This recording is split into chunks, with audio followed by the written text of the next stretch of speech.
Hey, what's going on, everybody? John Stamper, host of the Beyond the Operatory podcast. And today's guest on this episode is Brian Colao, who is the member and director of the DSO Industry Group at Dykema.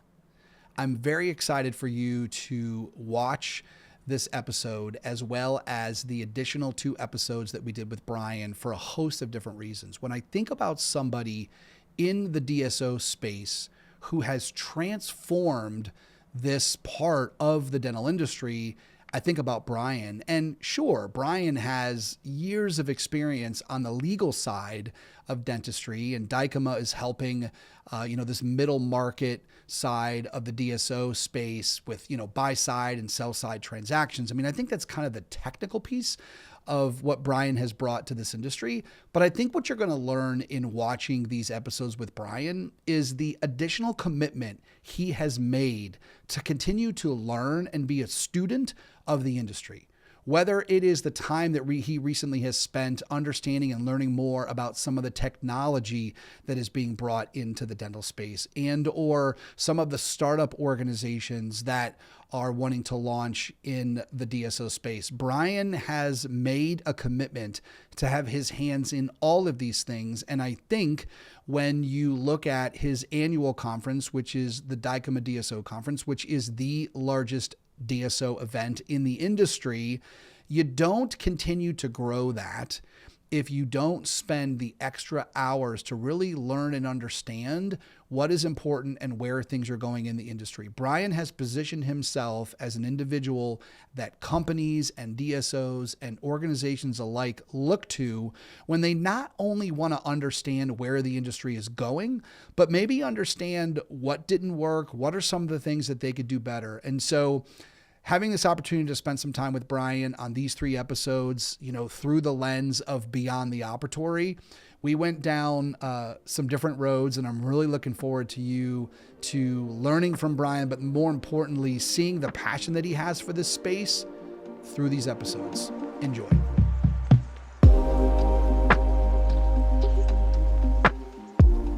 What's going on, everybody? Thanks for joining us for another episode here on Beyond the Operatory, brought to you by the team at Dental City. And as we mentioned on the first couple of episodes, Dental City servicing dental practices all over the country. But as we got into 2026, one of the things that was super important to them was to, help you as the dental professional get outside of the operatory a little bit and bring guests on in the industry that really have a pulse on not only where things are, but where they're going. And so very excited to spend some time with Brian Colao. I've known Brian for many years, and it has been unbelievable to kind of watch the impact that he has had with both the Dykema conference, but then I think also just putting himself in the position of being one of these thought leaders in dentistry. Brian, this morning, I actually was watching a little interview from Ray Dalio from over in Davos, right? And he did a little interview outside, and he just wanted to kind of give the pulse of like what was going on there. And he said, I come to this meeting because I just kind of want to know what's going on. And I think that's what we're excited about, is to spend some time with you today and on some of these different topics and kind of get your thoughts and insights. So it's great to have you. How you doing? Yeah, John, no, thanks. I really enjoy the time we've had together over the years on these interviews. It's always a pleasure, and I'm really happy to be here now. Awesome. All right, so we're going to dive in. So this first episode, as you saw, everybody, is we're going to get into some insights with Brian around the macroeconomic reset and some of the things that happened in 2025. I know, when I was at Dykema last year, Brian did a great presentation on stage where he kind of shared with everybody particularly where the DSO industry has been, and brought some insight to that. But then also, we want to get into this recovery and hopefully paint an optimistic picture, although, I think Brian is always real about things to give you some insight of your dental practice and your DSO. So I thought that's where we'd start, Brian.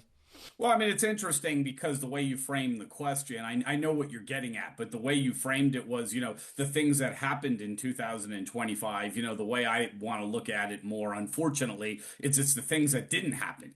We were hoping, we had a new presidential administration. We were hoping the interest rates would get lowered. We were hoping it would jumpstart the M&A markets. And, it's like that movie. Remember that movie, Failure to Launch? That's kind of how I look at 2025. We had all all these things that we thought were going to happen, and they didn't really happen. The interest rates didn't get touched until really the end of the third quarter of last year. So we were hoping, the first, second quarter, we'd see some activity, and you needed that. You needed the interest rates to go down. You needed inflation to get below 2% or 2% or less. You needed, hopefully, some of the global unrest with these wars in Ukraine and the Middle East and things to come to an end.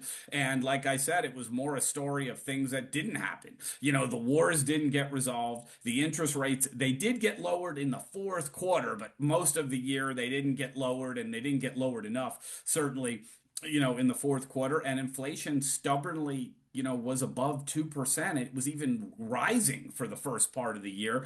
So as a result of that, not a lot got done. I wrote an article in the Lead magazine by Woman in DSO where I said it was a muted recovery. I think the term failure to launch is also a good term. A few things got done, but fundamentally, the conditions that we've been in, which the great M&A drought that started around the end of 2022, you had about 75 dental transactions, significant DSO transactions abandoned. Only 6 or so went through on, really sort of mediocre terms at best. That's kind of where we are, in 2025. So to me, it's more, John, the year of what didn't happen than what did happen. All right. So, with that theme on what didn't happen, let's talk a little bit about what that means in 2026 and some of the structural changes, that you're looking at moving forward for the industry along those lines. Yeah, I mean, this is a year of, I would say, cautious optimism so far, right? The interest rates did go down, a couple times at the end of 25. It's not quite enough yet to solve the problem, but it was a good start. The Fed chairman is leaving office, shortly, about the end of the first quarter, second quarter. And I know whoever this administration puts in, right or wrong, they're going to be pro lowering interest rates. There's no question about that. The president has made that clear that that's what's going to happen. So we're going to have interest rates going down. What we don't know, this global unrest, it doesn't really seem to be, unfortunately, coming to an end. That could go on for a while. Inflation is sort of standing in place. It's not getting worse. It went down a little bit. The last report was decent, but I don't know that it's going to plunge below 2%. So I think, the conditions are ripe, I think, for a slow recovery, for the commencement of a sort of slow and steady recovery. Those that thought, and, you listen sometimes to a lot of the brokers and iBankers, and they just want it to happen so bad. And they're on these, podcasts, and they're like, oh, it's going to be like an explosion. There's not going to be an explosion. I think we're going to see a slow, steady recovery. And I'm very optimistic that, by the second, third quarter of 26, that's what we're going to see. I've got a couple transactions that are significant that I'm working on that are under LOI. So I think you're going to see finally some significant transactions close. And there's some exciting strategic stuff that I'm aware of that's probably going to hit second, third quarter if everything goes well. So, I feel like we're poised for a slow but sure recovery, and the recovery is going to continue in 27 and 28. It's not going to be some big thing where you wake up one day and everybody jump back in the pool and it's party time. It's going to be very, a couple people got in, a couple more people got in, and it's going to take, all of 26, and then in 27 a couple people are going to get in. So if we're doing this in 2028, we can probably announce a recovery, but it's going to be a slow, steady type thing. So, Brian, a big fuel to the past was the cost of capital. And, based on what you're saying, there needs to be this new reality, this cost of capital reality of where things are moving forward. Can you touch on that a little bit, and the importance of, the industry recognizing that and therefore making decisions because of it? Yeah, I mean, yeah, we're in a tricky spot right now. We're at an inflection point, where people are going to have to adjust their expectations, okay? A lot of sellers that are stuck in 2021 thinking this is like, the record of all records, and they're going to get these gigantic multiples of EBITDA. Those days are gone. Now, dentistry is a very, very solid segment of the economy, and it's a wonderful profession. It's not going anywhere, and I think it's a solid business. business. But that's a difference between, getting a very fair and solid return and getting kind of a record return. And I think a lot of sellers are coming slowly to the realization that they're going to have to adjust, their expectation, whether they're solo practices, whether they're small groups, or whether they're significant organizations that potentially even, John, overpaid back in 21 and 22, and they're simply not going to get the ROI that they thought they were going to get. It's slow for people to come to that realization, but I think that's kind of where we're coming down. And the buyers still are very interested in dentistry, still want to do deals, but they want to do them at fair term. They're not just going to say, oh, this is a dental deal, let's just overpay and throw money at it. They're being very cautious and very thorough in their diligence, a lot more thorough than they ever were before. And they're not just throwing money at things. They're paying, very fair valuations. So no question that PE has been a big part, was a big part of the growth, and is still a part of this market. The dry powder trigger effect. You mentioned this anticipation for a lot of people of thinking there's just going to be this explosion, but could you talk a little bit about the dry powder triggering effect, i.e. PE standing on the sidelines, waiting for things to loosen up a little bit? Well, I mean, here's the thing that not a lot of people talk about, but I've never been shy to express my opinion. And this is the thing. There is so much money on the sidelines. That's the good news. And there continues to be. Here's the thing, though. It's not necessarily automatically going to go into dentistry unless, it makes sense. And that's the thing that I think a lot of people are not talking about. There's no question that there's just an enormous and unprecedented amount of money on the sideline, but there's no law, there's no mandate that it has to go into dentistry, and it's got to make sense for it to go into dentistry. And what I think is, there was just an irrational exuberance time of 2018, 19, 20, 21, where there was a lot of money was almost for free, a lot of cheap money, and it all went in the dentistry because everybody loved it. Now there's a lot of money on the sidelines, a lot of people that are poised to do something, they want to do something, but there's no mandate that it has to go into dentistry. It's only going to go into dentistry if it makes sense. And I think that's going to take a bit of an adjustment of expectations on certain sellers. And if they can do that and the valuations normalize to, fair and normal ranges, I think a lot of that money that's on the sidelines will in fact go into dentistry. But it doesn't have to. There's no requirement that it does so. It's got to make sense. And Brian, as you know, when you have these macroeconomic situations that happen in every industry over the years, it can tend to have an industry look a lot deeper within their own four walls, right? What are some of the things that are broken? What are some of the things that need to get better? And so you mentioned the macro impact of inflation, but there's been a lot of conversation about reimbursement. And so I'd love to have you kind of talk about that as well, because I feel like it's more of like a microeconomic impact that dentistry is looking at now, is the reimbursement for the clinicians and the providers and things like that. And maybe kind of, talk about that a little bit, inflation versus that reimbursement piece. Yeah, I mean, look, it's problematic. Dentistry lives in an unnatural state, John. Okay. And I talk about this frequently. I talked about it yesterday, here in Denver, where I am right now. In any other business, John, your pipes break and you call a plumber up. And that's the most basic economic thing I can think of.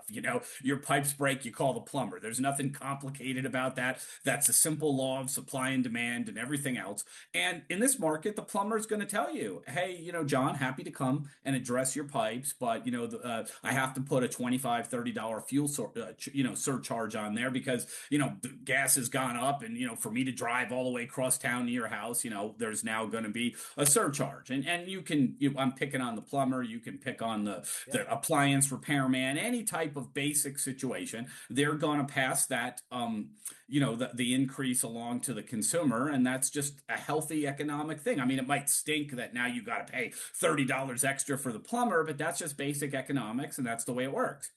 Dentistry lives in this unnatural state where everything has gone up, right? The cost of labor has gone up. The cost of supplies and goods has gone up. The cost of basic utilities and other things to run the dental practice, has gone up. but reimbursement rates have stayed flat or just marginally gone up just ever so slightly. So dentistry lives in a very unnatural state right now. You simply can't just turn around and say things are more expensive. So guess what, patients? There's a $50 surcharge to come here right now. You can't do that in almost every situation. Maybe just a tiny amount of dentists that are cash only. It's all cash, no programs. Yeah, they can do that. But if you participate in any insurance or government programs or anything, you can't do that. So dentistry lives in this unnatural state where everything has gone up except reimbursements. So you have to have the great equalizer. And the only thing we can do to equalizer it right now is innovation. I mean, innovation. We have to look to same store growth. And, when we talk about same store growth, what we mean there is one, you got to get new patients if you can. Sometimes it's hard, but if you get new patients, fine. You've got to do more with existing patients, and you've got to do a top-bottom analysis of the organization and cut unnecessary expenses and lower costs. And technology can really help with that. The good news is there's been more technological advancements in the last 5 years in dentistry than there's been in the last 100. Necessity is the mother of invention. That was Plato's famous quote, and that's kind of where we are right now. So there's a lot of options on the table, but it's a problem that we live in dentistry in this unnatural state. The next thing I wanted to ask you was a little bit about the great wait on the recap side. So, businesses that are waiting for the opportunity to recapitalize. And you've mentioned this in a lot of regards, right? A lot of this is all this waiting for this new day to come that, like you mentioned, that, may not come, or it's definitely going to look much different than people anticipated, but there's always going to be that opportunity for recapitalization. But can you touch on that a little bit? Yeah, I mean it's a little tough right now. There's been a lot of dentists. Either way, the standard of the industry over the last 10 years has been rollovers. You might get 60 or 70% cash at closing if you're a selling dentist, and you might roll over 30 to 40% and waiting for the second equity event. And if everything went well, you would get 3 to 4 times X on your rollover, and it did. It worked great through 2021. That in fact happened to a lot of people, and it went well. But now you've got several transactions that occurred, at the latter half of, 2021. And here we are, 2022, and the second equity event has not occurred. The sellers are getting anxious. They very much want the second equity event. The private equity groups need to, because there's two ends of it. There's the PE group, and then there's the rollover dentists. The rollover dentists are getting anxious because they were promised 3 to 5 years, and, that's at the end, and it's not happened. And the PE groups are getting anxious because they got to recycle the money.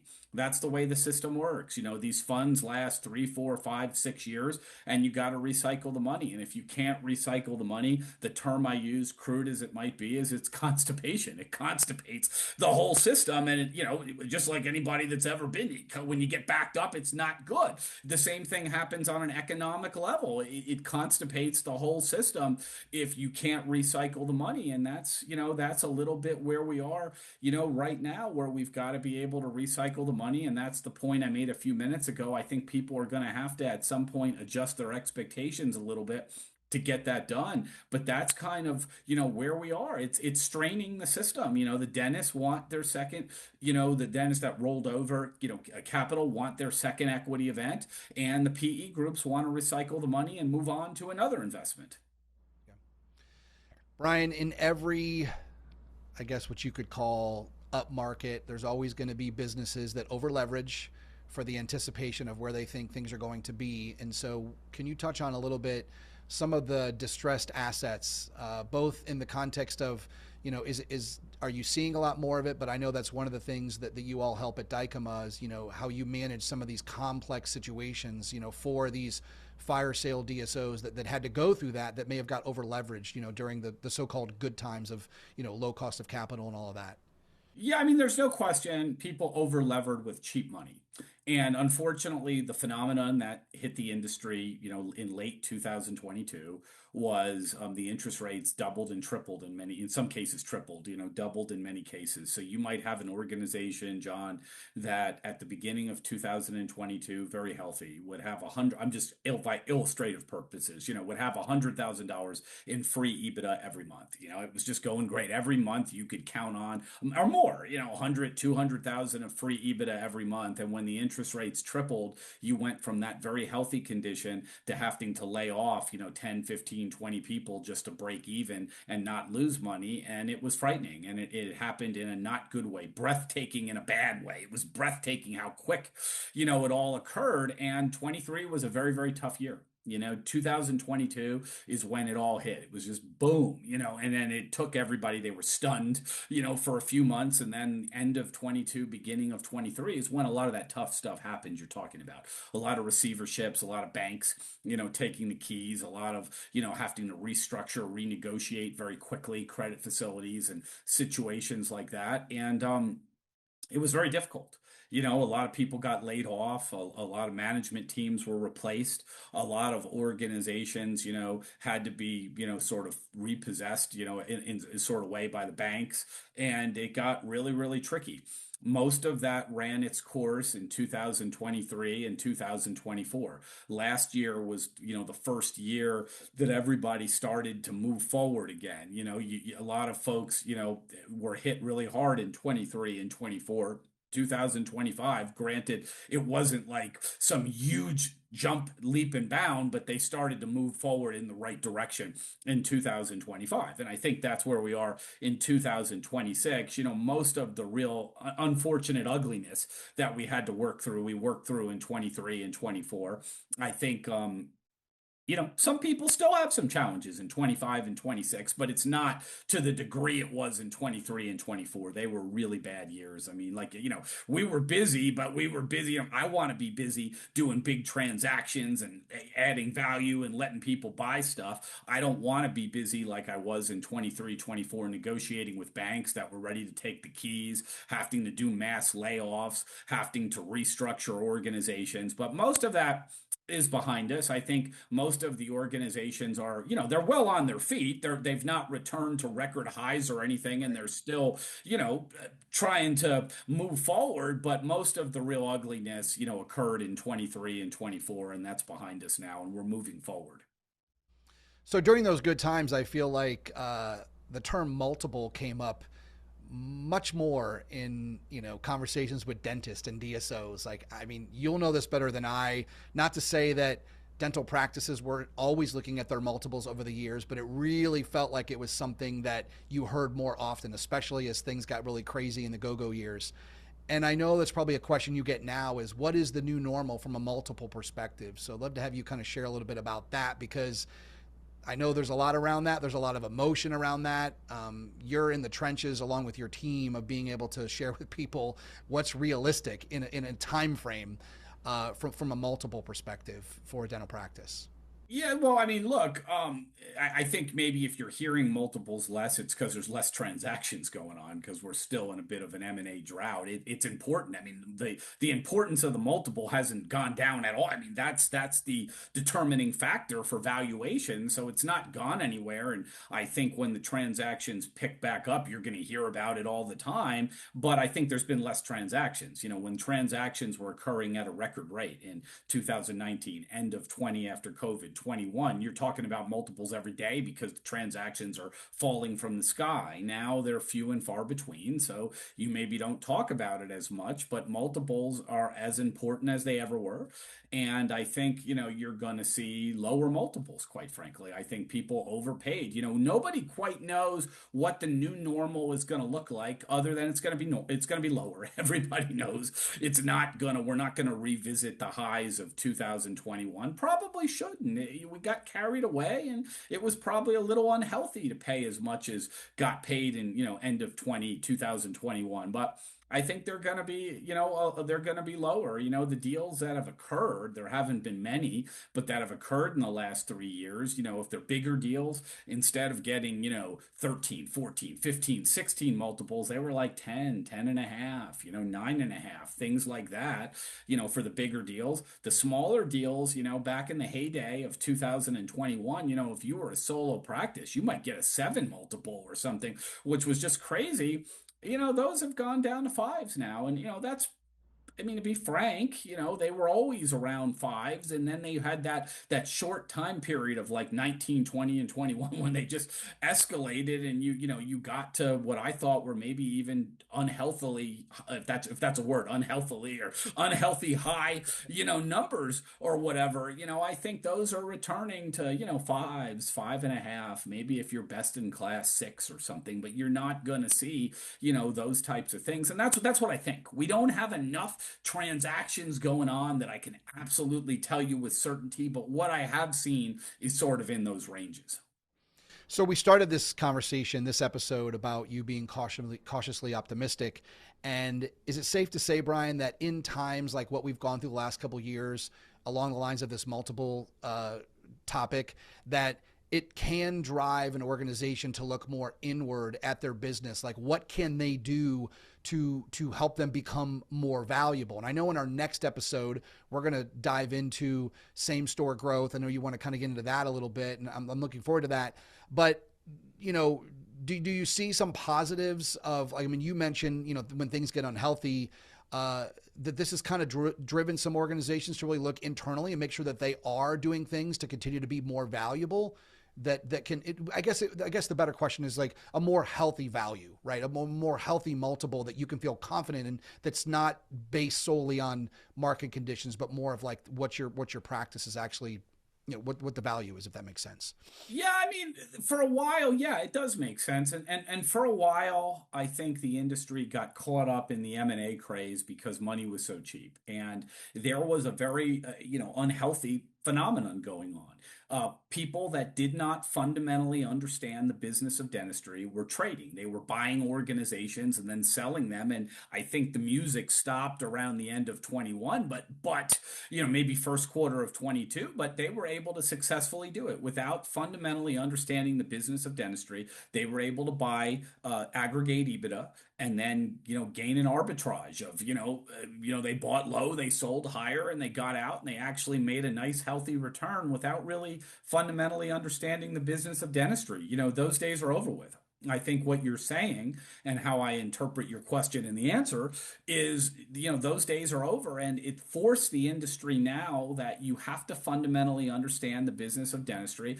And in addition to M&A, you have to focus on same store growth. I mean, too much. I remember it was around 2021. I went to a business symposium outside of dentistry. It was a general business symposium, and we were introducing ourselves to people there. And there were some folks from Costco there, and they were mocking me. They were like, "Oh, you're in that dental thing," and they're like laughing at me, and I'm like, well, I mean, I don't know why you're laughing at me. We're rocking and rolling over here. He said, because you guys just buy stuff. You don't even know what you're buying. You don't know what you're doing. They were like, we don't open up a Costco store until we know every penny that's coming in, every penny that's coming out, every profit margin, and when we've squeezed every available ounce of profit out of this Costco store, we'll open up another one, but the idea that we would just open up another store or go buy something without understanding it is ridiculous. And when these Costco executives, said that to me, I thought about it. I mean, it was a little offensive at first, but then I thought about it and I said, well, I guess that is kind of going on a little bit in this industry. And they knew people in the industry and they would compare notes. And that's why they were saying this to me. And I think we got caught up a little bit in that. And now we're getting more like Costco, if you will. We're squeezing every profit out of everything, and we're understanding the business of dentistry. We're understanding every dollar that comes in, every dollar that comes out. And by the way, I think that's here to stay. I think even when M&A picks up, we should have always been looking at same store growth and M&A. For a while, some organizations just focused singularly on M&A only and didn't pay attention to it. So I think that's a really healthy and it's a really good thing for the industry that we focused almost singularly last couple of years on same store growth, and we're going to keep focusing on that even when M&A picks up. I think that's been a change for the better. Well, and I'm encouraged like yourself. I mean, as someone who's been in dentistry for 20 years, these lessons are healthy. And concurrently, we have, like you mentioned, new technology that's coming into the practice. We have AI. So it feels like, Brian, we have a lot of these parallel introductions into dentistry that is going to hopefully help these practices do exactly what you said, right? Which is, if you got to look internally, you got to figure out ways to, in some cases, provide more care to more people, but do it more efficiently and become more profitable. Definitely a healthy thing. And then, like you said, when things turn around and everybody's cautiously optimistic, then hopefully, the industry is in a much better solid footing for the future, which I think is super exciting. Yeah, I mean, I agree. I think that, painful as it's been, I think there's been some changes for the better that started around 2023, 24, 25, and they're going to stay with us. And we're going to be a better industry as a whole because of it. But it's painful to go through it and not pleasant. Yeah. The last thing I wanted to ask you before we wrap up this episode is some regional economic disparities. Like with the work that you do, are you seeing different parts of the country that are doing better than others, that are maybe recovering a little bit better than others, have figured some things out? Maybe some insight on that. Yeah, I mean, I do, but that's always been the case that different regions have done better. I don't know that that's a particular product of the phenomenon we've gone through the 3 years. I just think there's always certain, sectors of, geographic sectors that do better than others. And it usually revolves around growth. You go to places like where, I live primarily in Dallas and it's exploding and it's exploded right through this period and they just keep going north. I think we're going to touch the border of Oklahoma soon and it's going to be the DFW area. And that's just a lot of runway. If you're talking about health, a lot of runway for everything, a lot of runway for grocery stores, a lot of runway for, restaurants and things, but certainly a lot of runway for dental practices. And they just keep opening as communities continue to develop and they're bustling and they're building houses. They say, gosh, we got to put a dental practice here because you got all these developments over there. And again, I think soon we're going to be touching the border of Oklahoma at the old John Wayne Red River, is what we're going to be doing here soon.